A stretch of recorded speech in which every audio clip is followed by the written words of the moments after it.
Hello students, welcome to the channel. This is Anupam. हम पढ़ रहे थे chapter is matter around us pure. इस चैप्टर में आज हम एक नया टॉपिक पढ़ेंगे, that is concentration of a solution. एक सॉल्यूशन के कंसंट्रेशन को पढ़ने के लिए, जानने के लिए सबसे पहले हम एक एक्सपेरिमेंट करेंगे। इसके लिए आपको लेना होगा एक कंटेनर में 100 ml of water. 100 ml of water लेकर आप इसमें ऐड करो 1 table spoon sugar, 1 table spoon या फिर 10 ग्राम ऑफ शुगर इसमें ऐड करो। उसके बाद एक स्पून के साथ इसको डिज़ोल्व करेंगे, हम इसको मिक्स करेंगे। जब हम इसको मिक्स करेंगे तो ये अच्छे से डिज़ोल्व हो जाएगा। जब डिज़ोल्व हो गया तो उसमें आप 10 ग्राम शुगर और ऐड कर दो। उसके बाद फिर से इसको डिज़ोल्व करो, फिर हम स्टर करेंगे, ये वापस डिज़ोल्व हो जाएगा। नेक्स्ट हम 10 ग्राम शुगर और ऐड करेंगे। अब जब आप ये शुगर इसमें ऐड करोगे तो ये शुगर अच्छे से डिज़ोल्व नहीं हो पाएगा, ये नीचे कहीं आके ऐसे इसके क्रिस्टल सेटल डाउन होने लगेंगे। मतलब क्या कि हम पहले जो 10 ग्राम शुगर इसमें ऐड किए वो तो डिज़ोल्व हो गया, नेक्स्ट ऐड किए वो भी डिज़ोल्व हो गया, लेकिन उसके बाद जब हम शुगर ऐड कर रहे हैं तो वो शुगर डिज़ोल्व नहीं हो रहा है। इस टाइम पर क्या करेंगे, इसे एक फ़िल्टर पेपर के हेल्प से फ़िल्टर कर लेंगे। फ़िल्टर करने के बाद जो सॉल्यूशन हमें मिलेगा ये वो शुगर वाटर का सॉल्यूशन है जिसमें आप और शुगर ऐड नहीं कर सकते हो। तो इसका क्या मतलब, ये सॉल्यूशन अपने उस पीक पॉइंट पर पहुंच चुका है जहां आप एक्स्ट्रा शुगर इसमें रूम टेम्परेचर पर ऐड नहीं कर सकते हो। रूम टेम्परेचर मतलब जो जहां हम बैठकर ये एक्सपेरिमेंट कर रहे हैं उस समय रूम का जो टेम्परेचर है उसी पर ये सारी एक्टिविटी हो रही है, इसमें आप अलग से कोई हीट नहीं दे रहे हो। ठीक है, तो ये इस सॉल्यूशन को क्या कहते हैं, इसको कहते हैं सैचुरेटेड सॉल्यूशन। सैचुरेटेड सॉल्यूशन का क्या मतलब कि इसमें अब आप और शुगर ऐड नहीं कर सकते हो, ये अपने पीक पॉइंट पर पहुंच चुका है। ठीक है, लेकिन इसके बाद जब हम इसमें हीट प्रोवाइड करेंगे, जब आप इसको हीट करोगे तो क्या होगा, इस जैसे ही हम हीट दे रहे हैं, हीट देने के बाद जब आप इसमें 10 ग्राम शुगर और ऐड करोगे तो वो अच्छे से डिज़ोल्व हो जाएगा। क्यों? क्योंकि जब हम हीट देते हैं तो जो लिक्विड है इनके पार्टिकल्स के बीच में काइनेटिक एनर्जी आ जाती है। काइनेटिक एनर्जी आने के कारण ये एक दूसरे से थोड़े दूर होने लगते हैं, इनके बीच के जो बॉन्ड है हमने पढ़ा था वो ब्रेक होने लगते हैं और स्पेस और ज़्यादा हो जाता है। जब इनके बीच का स्पेस ज़्यादा होता है तो शुगर और ईजिली डिज़ोल्व होने लगता है। तो इसमें एक टर्म है सॉल्युबिलिटी। सॉल्युबिलिटी का क्या मतलब है, सॉल्युबिलिटी को हिंदी में कहते हैं घुलनशीलता। मतलब किसी गिवन टेम्परेचर पर वाटर, यहाँ तो सॉल्वेंट क्या है, वाटर है, वाटर के अलावा कोई भी सॉल्वेंट रहे तो किसी गिवन टेम्परेचर पर सॉल्वेंट में कितना सॉल्यूट, दैट मीन्स वाटर में कितना शुगर ऐड हो पाएगा, ऐड हो सकता है, उसे वाटर की या फिर उसे सॉल्वेंट की सॉल्युबिलिटी कहते हैं। मतलब उसकी घुलनशीलता कहते हैं कि उसकी कितनी कैपेसिटी है किसी टेम्परेचर पर किसी सॉल्यूट को अपने अंदर घुलाने की, डिज़ोल्व करने की। The maximum amount of a solute which can be dissolved at a given temperature in a specified amount of solvent is called solubility of that solute in that solvent at that temperature। मतलब क्या कि किसी भी given temperature पर किसी given amount of solvent में, जैसे 1 गिलास पानी है तो उसमें कितना solute आप dissolve कर सकते हो उस टेम्परेचर पर, उसे उसकी solubility कहते हैं। लेकिन हमारे सिलेबस में जो पढ़ना है वो सिर्फ वाटर पढ़ना है एज ए सॉल्वेंट, तो इसलिए वाटर का अमाउंट फिक्स किया हुआ है कि 100 ग्राम ऑफ वाटर में कितना सॉल्यूट हम मैक्सिमम डिज़ोल्व कर सकते हैं किसी टेम्परेचर पर, उसे वाटर की सॉल्युबिलिटी कहते हैं। और अगर सॉल्वेंट वाटर हो तो उस सॉल्यूशन को एक्वस सॉल्यूशन कहते हैं। वही अगर वाटर सॉल्वेंट ना हो, वाटर के अलावा कोई सॉल्वेंट होता है तो उस सॉल्यूशन का नाम होता है नॉन एक्वस सॉल्यूशन।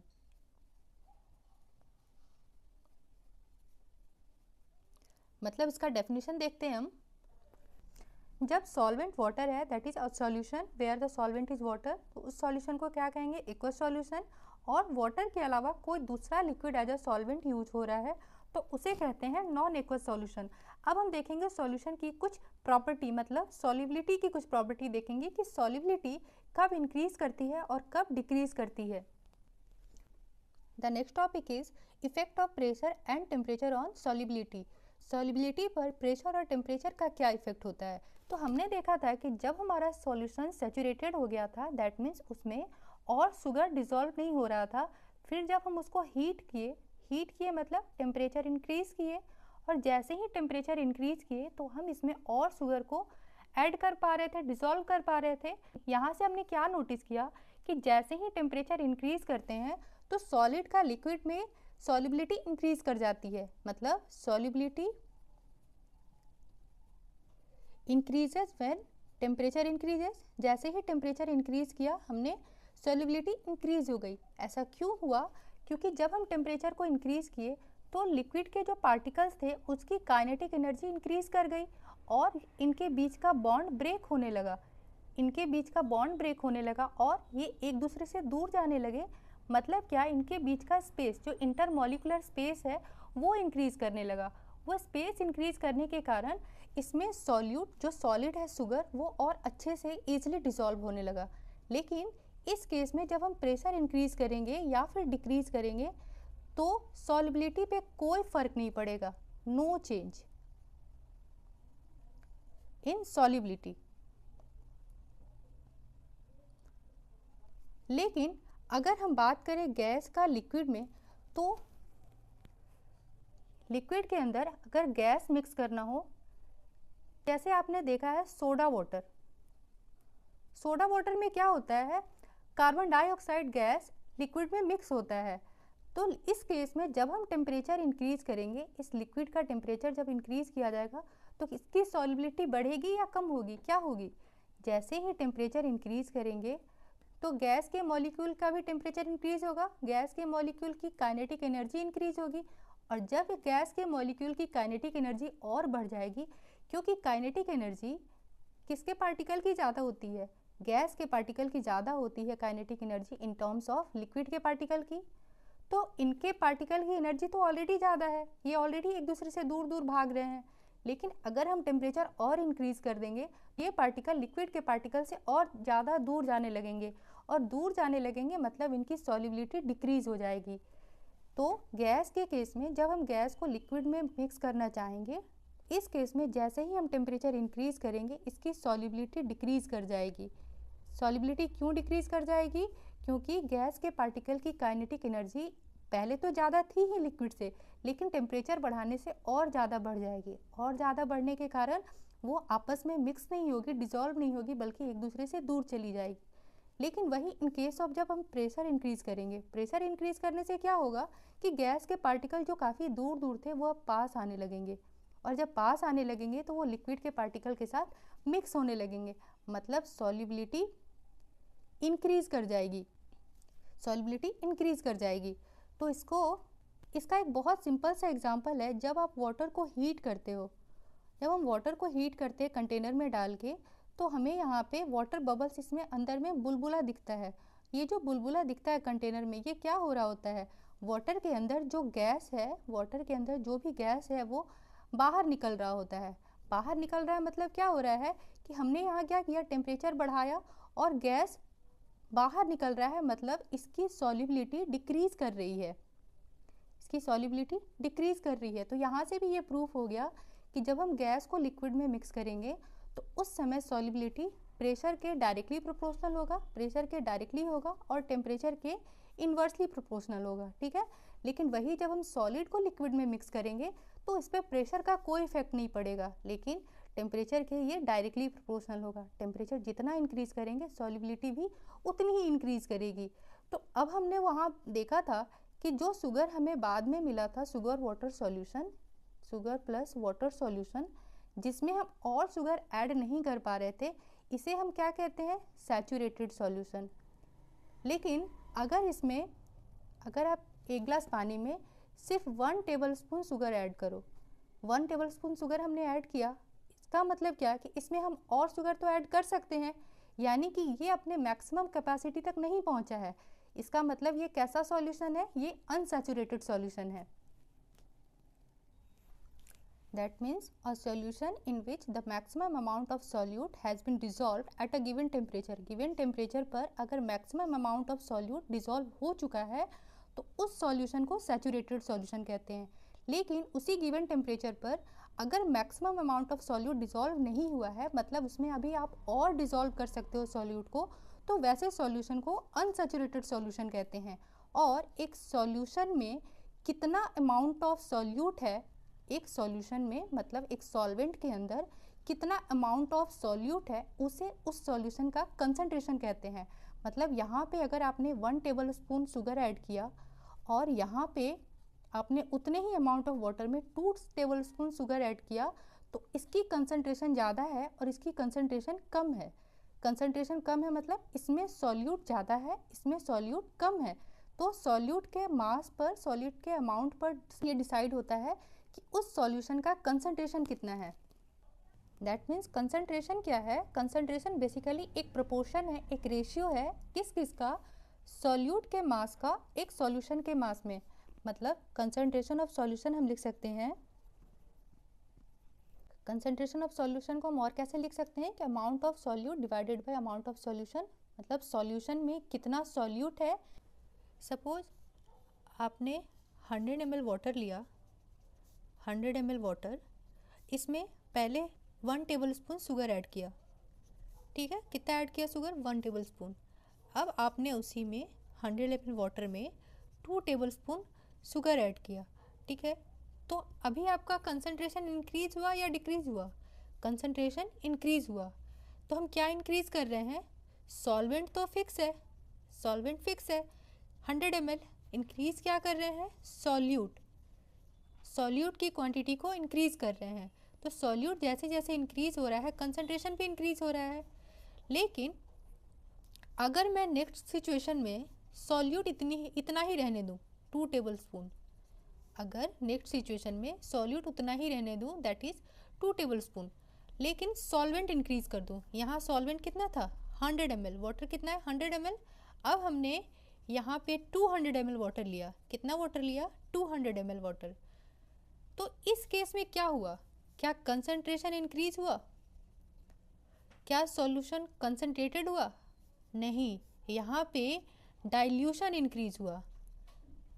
डाइल्यूशन मतलब अगर सॉल्यूशन में सॉल्वेंट इंक्रीज हो जाए, अगर सेम सॉल्यूशन में हम सॉल्वेंट के अमाउंट को इंक्रीज करें तो वो सॉल्यूशन डाइल्यूट होता है। लेकिन अगर क्वांटिटी, अगर सॉल्वेंट फिक्स हो, है ना, अमाउंट ऑफ सॉल्वेंट अगर फिक्स हो और सॉल्यूट इंक्रीज करें, मास ऑफ सॉल्यूट इंक्रीज किया जाए, तो फिर कंसंट्रेशन इंक्रीज होता है,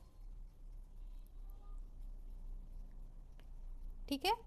यहाँ एक नया टर्म आया, डाइल्यूट। डाइल्यूट का मतलब अगर सॉल्वेंट इंक्रीज हो रहा है, यहाँ अगर हम वाटर को इंक्रीज कर रहे हैं, क्योंकि इस सॉल्यूशन में सॉल्वेंट क्या है? वाटर, वाटर की ही क्वांटिटी ज़्यादा है, वाटर में हम सॉलिड को मिक्स कर रहे हैं। तो जब हम सॉल्वेंट को इंक्रीज करते हैं तो सॉल्यूशन कैसा हो जाता है? डाइल्यूट। लेकिन अगर हम सॉल्यूट को इंक्रीज करते हैं तो फिर सॉल्यूशन कैसा होता है? कंसंट्रेटेड। मतलब अगर इसका डायग्राम बनाए, डायग्राम से समझें, तो इनिशियली हमने क्या लिया? 100 ml of water, 100 ml of water में 1 टेबल स्पून शुगर ऐड करा, ठीक है, 1 टेबल स्पून शुगर ऐड किया, तो इसके क्वांटिटी ऐसे कुछ होंगे। उसके बाद सेम अमाउंट में हमने क्या किया? 100 ml वाटर में क्या इंक्रीज किया? शुगर को और इंक्रीज किया, 2 टेबल स्पून। फिर 100 ml वाटर में, 100 ml वाटर में क्या इंक्रीज किया? अगेन शुगर इंक्रीज किया, यानी कि अभी कितना है? 3 टेबल स्पून हो गया, ठीक है। तो यहाँ क्या इंक्रीज हो रहा है? यहाँ कंसंट्रेशन इंक्रीज हो रहा है। तो इनिशियली क्या था? सॉल्यूशन कैसा था? वो डाइल्यूट था। डाइल्यूट था मतलब यहाँ पे सॉल्वेंट की क्वांटिटी ज़्यादा थी, सॉल्यूट की कम थी, और यहाँ सॉल्वेंट फिक्स है, सॉल्वेंट उतनी ही है, लेकिन सॉल्यूट बढ़ गया, यानी कि सॉल्यूशन कैसा हो गया? कंसंट्रेटेड हो गया। अगर मैं आपसे एक क्वेश्चन पूछूं, आपको मालूम है सॉल्वेंट क्या होता है? जिसकी क्वांटिटी ज़्यादा होती है, क्वांटिटी लार्जर। वही सॉल्यूट क्या होता है? जिसकी क्वांटिटी कम होती है, लेसर इन क्वांटिटी। अब एक क्वेश्चन है, क्वेश्चन ये है, identify solute and solvent in 90% solution of alcohol with water. एक सॉल्यूशन गिवन है जिसमें अल्कोहल विथ वाटर है, जिसमें अल्कोहल की मात्रा कितनी है 90% और वाटर कितना है, तो जो रिमेनिंग है मतलब वाटर कितना हुआ 10%। तो आपको बताना है कि यहाँ सॉल्यूट कौन है और सॉल्वेंट कौन है। तो अभी आप क्या करोगे, यहाँ वाटर सॉल्वेंट नहीं है, क्वांटिटी किसकी ज़्यादा है, अल्कोहल की ज़्यादा है, मतलब अल्कोहल में वाटर को ऐड किया जा रहा है, अल्कोहल में वाटर को ऐड किया जा रहा है, इसलिए यहाँ सॉल्वेंट क्या हो जाएगा अल्कोहल और वाटर क्या हो जाएगा सॉल्यूट। ठीक है, तो चलिए बढ़ते हैं न्यूमेरिकल की तरफ। हमें 3 फॉर्मूला गिवन है कंसंट्रेशन ऑफ सॉल्यूशन को कैलकुलेट करने के लिए। फर्स्ट है mass by mass percentage of solution, मतलब अगर परसेंटेज मास में निकालना हो तो किसको कंपेयर करेंगे, mass of solute divided by mass of solution into 100। 100 से क्यों मल्टीप्लाई किए, जब भी परसेंटेज निकालना होता है तो उसे हम 100 से मल्टीप्लाई करते हैं, और यहाँ क्या है कंपैरिजन है, तो इसलिए क्या करेंगे, जिससे कंपेयर करना है उसको हम नीचे लिखते हैं और जिसको कंपेयर करना होता है उसको ऊपर लिखते हैं। ठीक है, वैसे ही अगर मास बाय वॉल्यूम परसेंटेज निकालना है सॉल्यूशन का तो mass of solute divided by volume of solution, और परसेंटेज है मतलब 100 से मल्टीप्लाई कर देंगे। एंड जब वॉल्यूम बाय वॉल्यूम परसेंटेज निकालना है तो यहाँ सॉल्यूट का भी वॉल्यूम और सॉल्यूशन का वॉल्यूम दोनों का रेशियो और मल्टीप्लाई कर देंगे 100 से। ठीक है, यहाँ एक चीज़ नोटिस करना है कि कंसंट्रेशन जब निकालना होगा तो जिससे हम कंपेयर करते हैं वो मास है सॉल्यूशन का, सॉल्वेंट का नहीं है, ये सॉल्यूशन का मास है, सॉल्यूशन। ठीक है, तो जब भी क्वेश्चन में गिवन हो अगर सॉल्वेंट का वॉल्यूम गिवन है तो हमें सॉल्यूशन का वॉल्यूम पहले कैलकुलेट करना पड़ेगा, फिर उससे डिवाइड करना पड़ेगा, ये एक चीज़ नोटिस करने की बात है। तो हम सबसे पहले न्यूमेरिकल देखते हैं। क्वेश्चन में गिवन है a solution contains 40 gram of sugar in 480 gram of water, calculate the concentration of solution in terms of mass by mass percentage of the solution. मतलब हमें दोनों की मास गिवन है, पर मास किसका गिवन है, शुगर का और वाटर का। वाटर क्या है, वाटर एक सॉल्वेंट है, वाटर क्या है सॉल्वेंट है, लेकिन फॉर्मूला में क्या है solution. Mass by mass percentage of solution के फॉर्मूला में क्या है मास ऑफ सॉल्यूशन, तो हमें सबसे पहले सॉल्यूशन का मास कैलकुलेट करना पड़ेगा। मास ऑफ सॉल्यूशन कितना होगा, सॉल्यूशन में क्या होता है सॉल्वेंट प्लस सॉल्यूट, ये दोनों मिलकर सॉल्यूशन बनता है, इसलिए सॉल्यूशन का मास निकालने के लिए हम क्या करेंगे, दोनों के मास को प्लस कर देंगे, मतलब 40 प्लस 480 ग्राम, तो मास ऑफ सॉल्यूशन कितना मिला 520 ग्राम, एंड मास ऑफ सॉल्यूट तो गिवन ही है कितना 40 ग्राम, बस फॉर्मूला में वैल्यू पुट कर देना है। मास परसेंटेज ऑफ सॉल्यूशन कितना होगा, mass of solute divided by mass of solution, mass of solute कितना है 40 डिवाइडेड बाय 520, और चूंकि परसेंटेज निकालना है तो क्या करेंगे 100 से मल्टीप्लाई कर देंगे और यही इसका आंसर हो जाएगा बाय 13%, यही इसका आंसर हो जाएगा। ठीक है, नेक्स्ट क्वेश्चन देखते हैं एक और इस पे। नेक्स्ट क्वेश्चन में गिवन है calculate mass by volume percentage of a solution contains 10 gram of glucose in 10 litre of solution. अब यहाँ पे डायरेक्ट दे दिया है वैल्यू किसका मास ऑफ सॉल्यूशन, तो यहाँ पे हमें डायरेक्ट वैल्यू गिवन है सॉल्यूशन के वॉल्यूम का। फाइंड आउट क्या करना है, mass by volume percentage, formula लगा देंगे मास बाय वॉल्यूम परसेंटेज क्या होगा, मास ऑफ सॉल्यूट जो पहले है वो ऊपर लिख देंगे, मास ऑफ सॉल्यूट डिवाइड किससे करेंगे volume of solution, volume of solution, और क्या निकालना है परसेंटेज, तो मल्टीप्लाई कर देंगे 100 से। ये बहुत आसान सा ट्रिक है याद करने का, जो पूछेगा तो जो पहले है ठीक है उसको ऊपर, मास है तो मास ऑफ सॉल्यूट, और नीचे हमेशा सॉल्यूशन होता है, ये ध्यान देने की बात है।